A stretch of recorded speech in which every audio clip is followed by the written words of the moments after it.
That is a partial fraction. ये भी अपने आप में बहुत इंपॉर्टेंट टाइप है। देख के पता चल जाएगा कि ये मेरा पार्शियल फ्रैक्शन है। कैसे देख के पता चलेगा? कभी भी डिनोमिनेटर में अगर फैक्टर्स बनते हैं, क्या कहा मैंने? कभी भी डिनोमिनेटर में, न्यूमरेटर में मुझे कोई इंटरेस्ट नहीं है इसके अंदर, कभी भी डिनोमिनेटर में फैक्टर्स बनते हैं। अब फैक्टर्स तो आपको मालूम है, फैक्टर्स इन द सेंस दो फंक्शंस मल्टीप्लाई हो रहे हो। डिनोमिनेटर में कभी भी फैक्टर्स बनते हैं। डिनोमिनेटर में अभी किसी भी तरीके के फैक्टर्स हो सकते हैं, अब ऐसा हार्ड एंड फास्ट नहीं है। बस मैंने कहा डिनोमिनेटर में कहीं पर भी अगर फैक्टर्स बनते हो तो वो मेरा कौन सा टाइप है? Partial fraction. सही जा रही है बिल्कुल। दीपांशु जी, बात क्लियर हो गई? पार्शियल फ्रैक्शन कौन सा टाइप है? देख के कैसे पता चलता है कौन सा टाइप होता है? अगर कहीं भी डिनोमिनेटर में फैक्टर्स बनते हो। पार्शियल फ्रैक्शन कब अप्लाई होता है? देख के पता चल जाएगा। मैं बता दूं, आपका सबसे पहला अब इंटीग्रेशन का क्वेश्चन देख के काम क्या है? आपको क्वेश्चन देखना है, उस पे उंगली रख के उसका टाइप डिसाइड करना है। जहां आपने इंटीग्रेशन का टाइप डिसाइड कर लिया, टाइप के आगे का क्वेश्चन मुश्किल नहीं है। बस ये डिसाइड करना कि क्वेश्चन कौन से टाइप का है। सही जा रही हूँ? पार्शियल फ्रैक्शन सॉल्व कैसे करते हो उसके बारे में डिटेल्ड में बात करेंगे। फर्स्ट ऑफ ऑल, अगर कहीं पर भी डिनोमिनेटर के अंदर, मैंने बोला न्यूमरेटर कुछ भी हो, मुझे लेना देना नहीं है, वहां कुछ भी होता जाए, we don't bother about it. बस एक डिनोमिनेटर में फैक्टर्स बनते हैं। अब मैंने बोला वो किससे भी कैसे भी तरीके के फैक्टर्स हो, तब वो क्वेश्चन किसका होता है? पार्शियल फ्रैक्शन का। अभी के लिए मुझे बस हमारे सिलेबस में 4 तरह के टाइप्स के बारे में डिस्कशन है। सिर्फ 4 तरह के टाइप्स के बारे में मुझे हमारे सिलेबस में स्टडी करना है। इसके अलावा अगर कुछ डिनोमिनेटर आ जाए तो मुझे सिलेबस में स्टडी करना फिलहाल के लिए नहीं आता।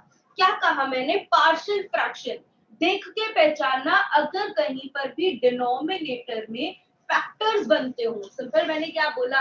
अगर आपके डिनोमिनेटर में फैक्टर्स बनते हो तो वो मेरा टाइप किसका है? पार्शियल फ्रैक्शन का है। अब वो कितने तरह के टाइप हो सकते हैं? That is linear non repeated, linear repeated, linear quadratic and quadratic quadratic.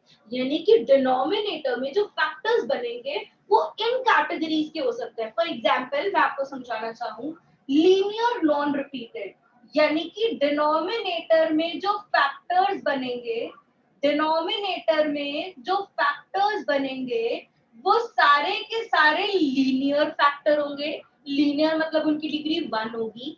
सारे के सारे लीनियर फैक्टर्स अगर हो और कोई भी रिपीट नहीं करता, मतलब सारे अलग अलग लीनियर फैक्टर्स हो डिनोमिनेटर के अंदर, तो that type will be known as a linear non repeated. Clear है? What do you mean by linear repeated? That means denominator में जो factors बन रहे हैं वो linear हो, लेकिन वो repeat करते हो। Repeat in the sense आप देख रहे हैं x+1 का whole square, यानी कि x+1 दो बार ही आएगा। तो denominator में factor हो, linear factor हो, लेकिन वो repeat कर जाए, that factor will be known as, type is known as a linear repeated. Clear है? लीनियर क्वाड्रेटिक टाइप क्लियर है कि डिनोमिनेटर में एक फैक्टर लीनियर हो एंड एक फैक्टर क्वाड्रेटिक हो। क्वाड्रेटिक मतलब पावर 2 हो। सही जा रही हो ना? लीनियर मतलब उस फैक्टर की पावर 1 हो, क्वाड्रेटिक मतलब उस फैक्टर की पावर 2 हो। कि डिनोमिनेटर में जो फैक्टर्स बन रहे हैं, एक फैक्टर लीनियर हो और एक फैक्टर क्वाड्रेटिक हो, that type will be known as a linear quadratic type. Clear है? एंड क्वाड्रेटिक क्वाड्रेटिक क्या होगी भाई? ये तो बता ही सकते हैं, कौन सी होगी quadratic quadratic?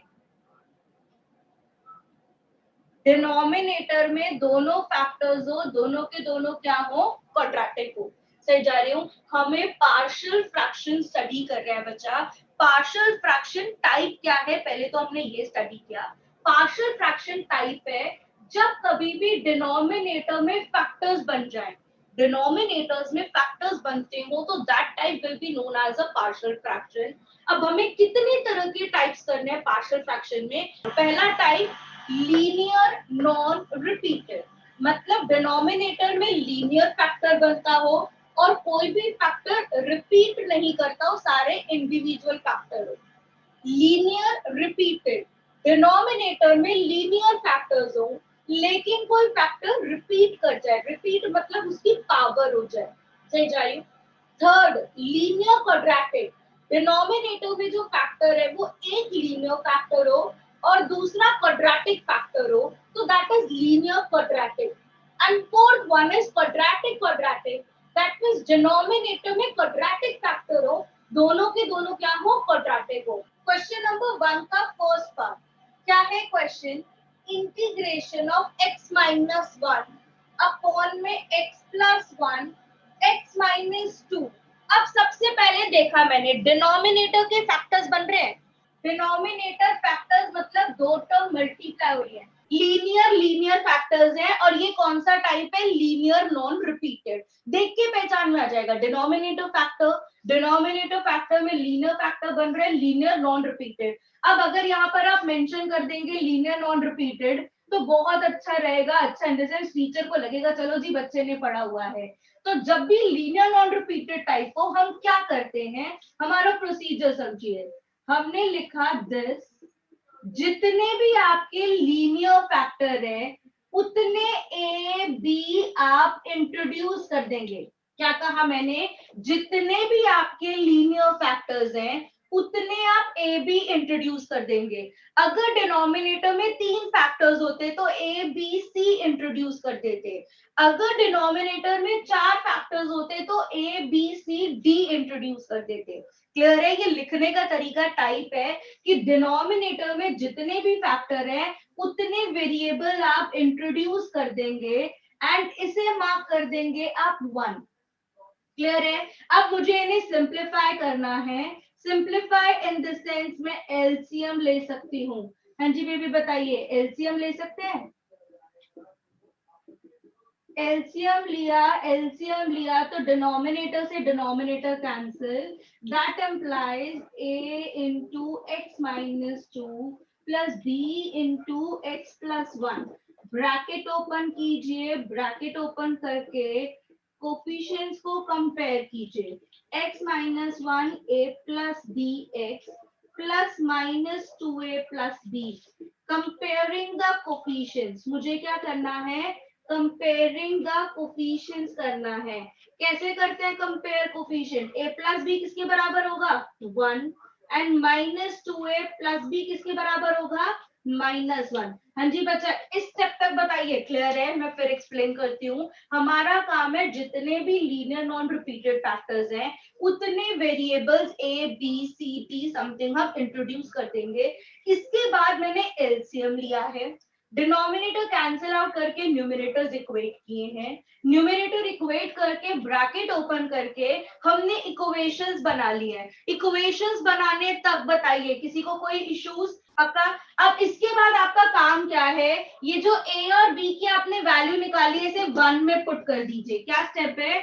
Put a equal to 2/3 and b equal to 1/3 in 1 we get। मुझे क्या करना है? ये वैल्यूज जो हैं इसे मुझे 1 में पुट करना है और 1 में पुट करके उसे इंटीग्रेट करना है। क्या करना है? ये वैल्यूज को 1 में पुट करना है, 1 में पुट करके मुझे इंटीग्रेट करना है। सही जा रही हूँ? a की जगह था 2/3 कांस्टेंट था बाहर dx अपॉन में x प्लस 1, b की जगह था 1/3 बाहर dx अपॉन में x माइनस 2, x प्लस 1 का integration log x plus 1 plus 1/3 log x minus 2 plus c। अब इसके आगे का सिंप्लीफिकेशन की बात करूं तो ये एक्चुअली मैं कहूं तो आपके ऊपर है। आप चाहे तो यहाँ पर आंसर छोड़ सकते हैं या इसे इस तरीके से कर सकते हैं, स्क्वायर लेके जाके लॉग, बट मैं कहूंगी यही छोड़ दे, काम करो मत करो कुछ सिंप्लीफाई, यही आंसर छोड़ दो। प्रूव दैट हो, कुछ पर्टिकुलर प्रूव करना हो तो सिंप्लीफिकेशन पे जाएंगे, अदरवाइज हम यहीं पर आंसर छोड़ देंगे। कुछ लगती होती बाय चांस लॉग वगैरह की प्रॉपर्टी तो लगा देते, अदरवाइज हम यही आंसर छोड़ देंगे। थोड़ी सी पिक्चर बताइए, क्लियर हुआ? लीनियर में, सॉरी, पार्शियल फ्रैक्शन कैसे कर रहे हैं लीनियर नॉन रिपीटेड में। सबसे पहले बताओ, फर्स्ट के सेकंड पार्ट में कितने वेरिएबल्स इंट्रोड्यूस करोगे? 3। कौन कौन से? बिल्कुल बढ़िया। सबसे पहला स्टेप तो हमारा आ गया। सबसे पहले स्टेप में हमने क्या किया? एबीसी इंट्रोड्यूस किए। उसके बाद क्या करेंगे? ये हो जाएगा a अपॉन में x minus 1 plus b upon में x प्लस 2 c अपॉन में x माइनस 3। थोड़ा सा स्टेप एक मिस कर रही हूँ मैं, बस एलसीएम लेने वाला, मतलब डायरेक्ट वो मेरे पास थोड़ी जगह कम है और मैं थोड़ा सा कंजूसी करना चाह रही हूँ। दिस एलसीएम ले लिया मैंने, plus C x minus 1 x plus 2। इसके बाद क्या करेंगे? ब्रैकेट ओपन करते हैं, ब्रैकेट ओपन करके क्वाड्रेटिक इक्वेशन बनाते हैं। क्या बन रही है? Quadratic equation. अब इसके आगे ना देखो चालाकी है, आप ब्रैकेट ओपन कर सकते हो बट मैंने डायरेक्टली इक्वेशंस लिख ली। एक्स स्क्वायर के कोफिशिएंट्स कौन है? मतलब यहाँ पे मैंने डायरेक्टली किया कंपेयरिंग द कोफिशिएंट्स, कोफिशिएंट्स को कंपेयर किया। तो एक्स स्क्वायर के जो कोफिशिएंट्स है, एक्स स्क्वायर के साथ कौन कौन होगा? ए बी एंड सी, और इधर एक्स स्क्वायर का कोफिशिएंट नहीं है, तो एक इक्वेशन हो गई A plus B plus C equal to 0। हाँ जी बेबी बताइए, पहली इक्वेशन क्लियर है? X square X square X square के कोफिशिएंट्स कलेक्ट किए, इधर एक्स स्क्वायर नहीं है तो 0 हो गया। एक्स के कोफिशिएंट्स क्या है? Minus a minus 4b plus C equal to 2। हाँ जी बच्चा बताइए, इक्वेशंस क्लियर है कैसे बना रही हूं मैं? और तीसरी क्या होगी? -6a plus 3b minus 2c equal to -1। हाँ जी बेबी बताइए भाई, कैसे की है? तीन इक्वेशंस कैसे बनाई है? सबको क्लियर है? दो वाला केस तो स्टार्टिंग में ही इजी था, तीन वाले केस में क्या कर रहे हैं यहाँ तक बताइए। सबको क्लियर है कैसे किया है, इक्वेशन कैसे बनाई है? अब मुझे ये बताओ, लीनियर इक्वेशंस इन 3 वेरिएबल को सॉल्व करके एबीसी निकालना है, कितनी मेहनत का काम है?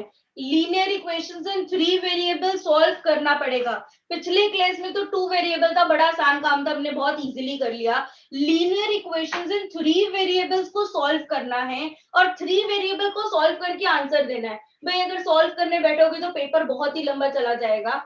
इससे 3 इक्वेशन से एक्चुअली मैं आपको एक जुगाड़ सिखाने जा रही हूँ कि इसके बाद मैं डायरेक्टली, क्या कहा मैंने? डायरेक्टली मैं ए बी सी की वैल्यू निकाल सकती हूँ। ये जुगाड़ है, प्रॉपर जुगाड़ है, एथिकल जुगाड़ है। हो सकता है स्कूल टीचर सिखाए, हो सकता है ना सिखाए, बहुत अच्छे से समझिए। मैं ये वाला आप स्टेप देख रहे हैं जो मैंने ब्लॉक मारा है, इसी स्टेप की हेल्प से मैं एबीसी निकाल सकती हूँ। तो फिर आप कहोगे मैम इतना क्यों लिखा? क्योंकि वो सब्जेक्टिव एग्जाम है, इतना लिखना पड़ता है। अब प्लीज जुगाड़ देखिए क्या कर रहे हैं, बहुत ध्यान से। मैं इस इक्वेशन से एबीसी की वैल्यू निकाल सकती हूँ। ये प्रॉपर रफ वर्क है, आपको रफ में करना है, फेयर में नहीं करना है, ठीक है?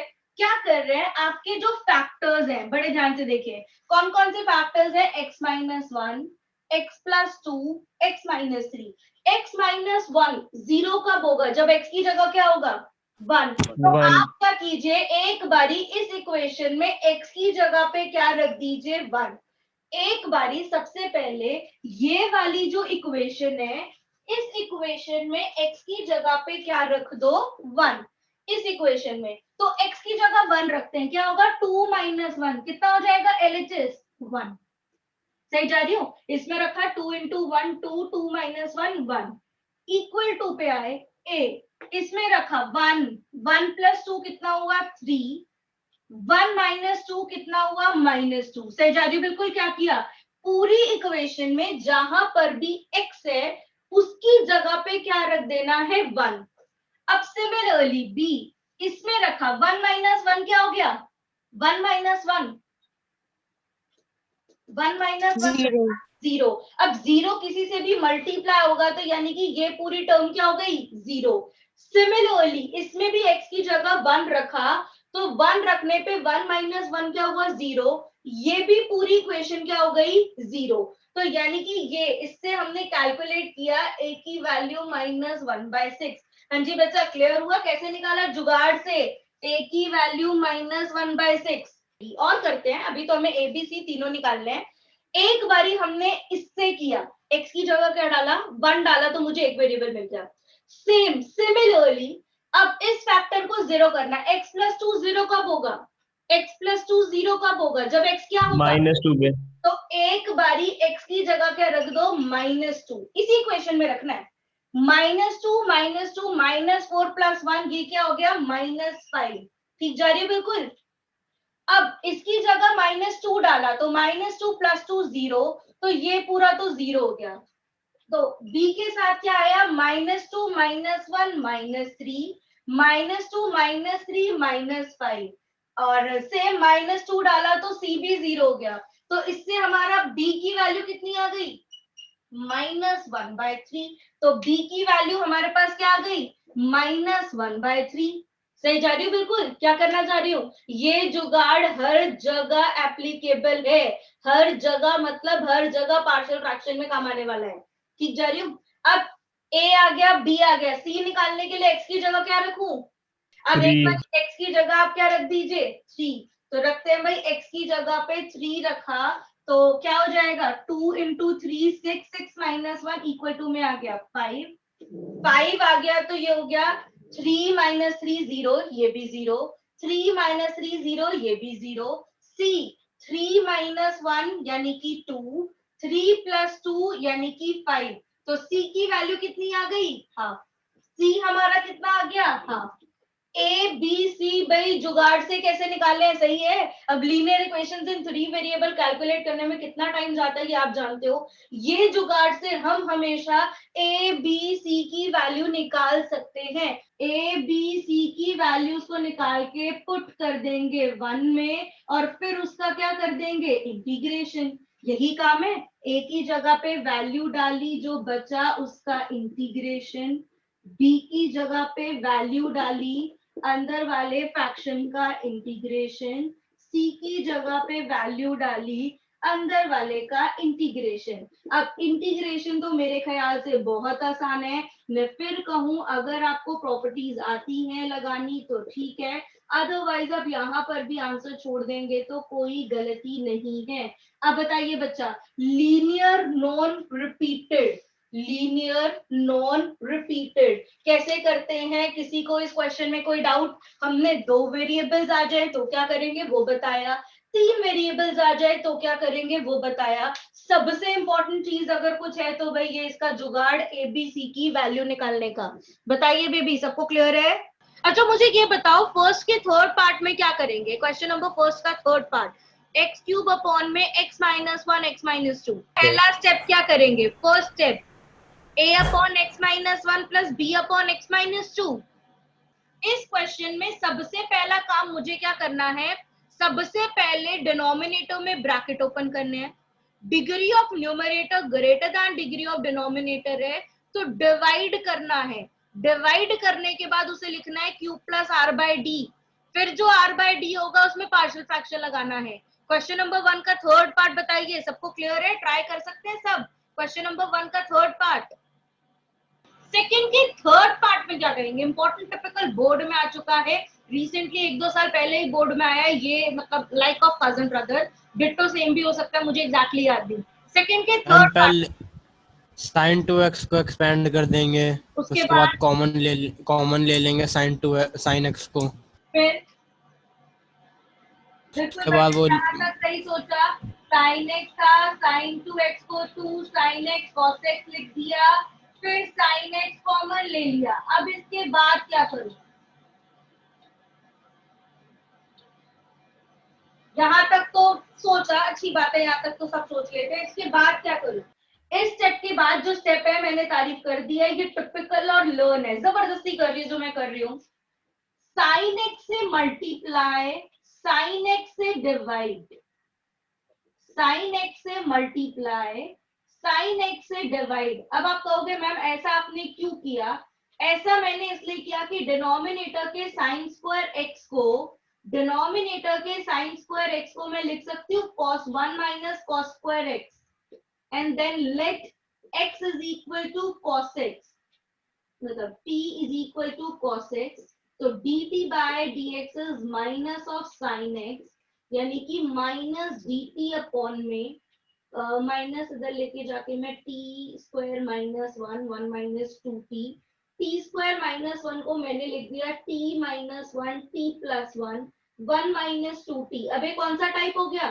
Clear non repeated. Question one of the important board में आ चुका है, टिपिकल, बड़े ध्यान से भाई। ये वाले स्टेप तक पहुंचने के बाद ये जबरदस्ती किया, साइन से मल्टीप्लाई साइन से डिवाइड, साइन स्क्वायर को लिखा one minus cos square, cos x को अगर मैं t ले लूं, cos x को 3 ले लूं, तो उसका डेरिवेटिव माइनस sin x होता है। अब माइनस जो बाहर था, किसी भी एक फैक्टर का साइन चेंज कर दो, इसका करोगे इसका करो, मैंने इसका करके t square minus one, one minus two t कर दिया, टी स्क्वायर माइनस वन को लिख दिया t minus one t plus one. अब ये मेरा बन गया linear non. Question number 4, type कौन सा है भाई? 3x प्लस वन अपॉन में x माइनस टू का whole square x plus two, कौन सा टाइप है ये? यस, ये मेरा टाइप हो गया लीनियर रिपीटेड। देखिए बिल्कुल एफर्ट डालने की जरूरत ही नहीं है, क्वेश्चन एक सेकंड देख के समझ आ जाता है कि करना कैसे है। तो इसके अंदर क्या करेंगे, linear non repeated, sorry linear repeated में एक स्टेप बस बढ़ जाता है। लीनियर रिपीटेड हो तो आपके जो फैक्टर्स है एक्चुअली आगे पीछे हो सकते हैं, लाइक जो लीनियर का मैंने पहले लिख दिया। अब रिपीटेड का मतलब है एक एक करके पावर बढ़ाएंगे, प्लीज रिमेंबर दैट। रिपीटेड का मतलब है लाइक पावर टू है तो पहले पावर वन लेंगे फिर पावर टू लेंगे। अगर सपोज इसकी पावर थ्री होती तो एक बारी पावर वन लेते, एक बारी टू लेते, एक बारी थ्री लेते। ये वाला स्टेप बताइए बेबी, क्लियर है? मैंने एबीसी कैसे लिए हैं? मैंने बोला आपके डिनोमिनेटर की पावर पे डिसाइड करता है।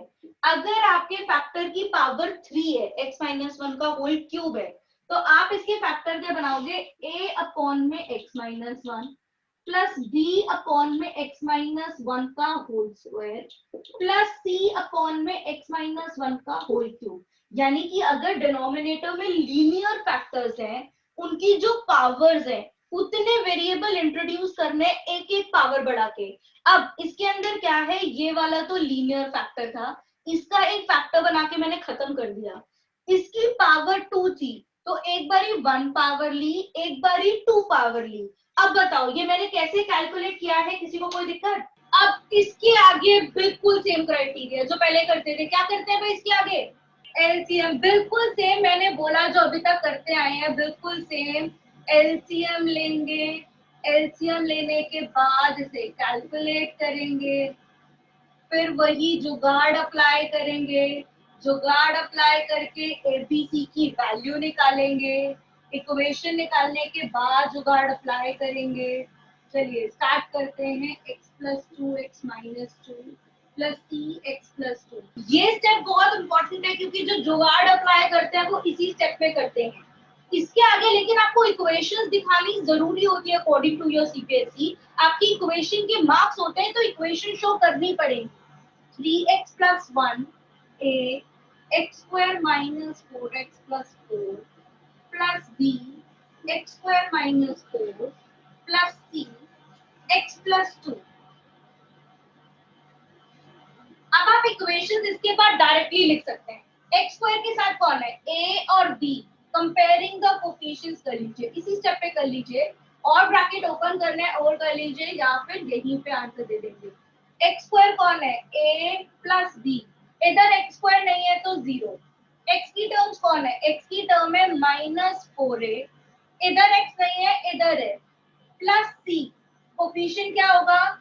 3, then a 4a minus 4b plus 2c equal to 1। हाँ जी बच्चा, इक्वेशंस कैसे लिखी है ये बात क्लियर हुई मैंने कैसे लिखी है। अब बताइए भाई जुगाड़ से एबीसी की वैल्यू कैसे निकालेंगे? सबसे पहले इस जुगाड़ में x की जगह क्या लूं? माइनस टू, बिल्कुल बढ़िया। x की जगह माइनस टू डाला तो minus two, three minus six plus one minus five. अब माइनस टू डाला तो ये आया a into minus two minus four का होल स्क्वायर यानी कि 16। माइनस टू डाला तो जीरो, माइनस टू डाला तो जीरो। ए की वैल्यू कितनी आ गई, -5/16। हाँ जी बच्चा, क्लियर है? मैंने ए की वैल्यू कैसे निकाली है, ए की वैल्यू -5/16 कैसे निकाली है, एक्स की जगह डालना था -2 डाला तो ये आया -5, -2 -4 का होल स्क्वायर 16, कैलकुलेट किया तो ए की वैल्यू आ गई, ए की वैल्यू आ गई। अब एक बारी एक्स की जगह और क्या रखूं, -2 रखा, अब एक बारी क्या रखूं, 2, एक बारी 2 रखेंगे तो क्या होगा, 2 3 6, 6 + 1 यानी कि ये हो गया 7, 2 डालेंगे तो 2 - 2 0, 2 - 2 0, इससे c आ जाएगा, c हो जाएगा 4, c की वैल्यू 7/4। हाँ जी, c की वैल्यू आ गई 7/4। अब b की वैल्यू कैसे निकालूं, b की वैल्यू कैसे निकालूं, बढ़िया, a + b 0 है तो a - 5/16 है तो b होगा 5/16। अब क्या करना है, put a b c in 1, a b c in 1 and then integrate। अब आगे कैलकुलेट बताइए बच्चा, कर सकते हैं कि नहीं कर सकते। अब बताइए, मैंने बोला हर एक क्वेश्चन में सेम जुगाड़ है, बस आपको क्या ध्यान रखना है, आपको ये ध्यान रखना है कि वो लीनियर रिपीटेड है तो एबीसी डायरेक्टली आ जाएंगे, लीनियर सॉरी नॉन रिपीटेड है तो अलग आएंगे, रिपीटेड है तो पावर एक एक करके बढ़ा देंगे, अदरवाइज उनके करने का तरीका बिल्कुल सेम है। अब इंटीग्रेशन कर दीजिए, वी गॉट द आंसर। अब आपकी मर्जी, अब आपको सिंप्लीफाई करके कॉमन लेके log m माइनस log n यानी कि log m अपॉन n लगाना है तो ठीक है, नहीं लगाना तो आपकी मर्जी, अप टू यू सिंप्लीफिकेशन। मैंने इन दोनों में से -5/16 कॉमन ले लिया, log m माइनस log n लगा के प्रॉपर्टी लगा दी। अब calculation is up to you है कि आपको खुद से ट्राई करना है। अब बताइए बच्चा, क्लियर हुआ, लीनियर रिपीटेड, लीनियर रिपीटेड, ठीक है, देन टेक केयर, बाय।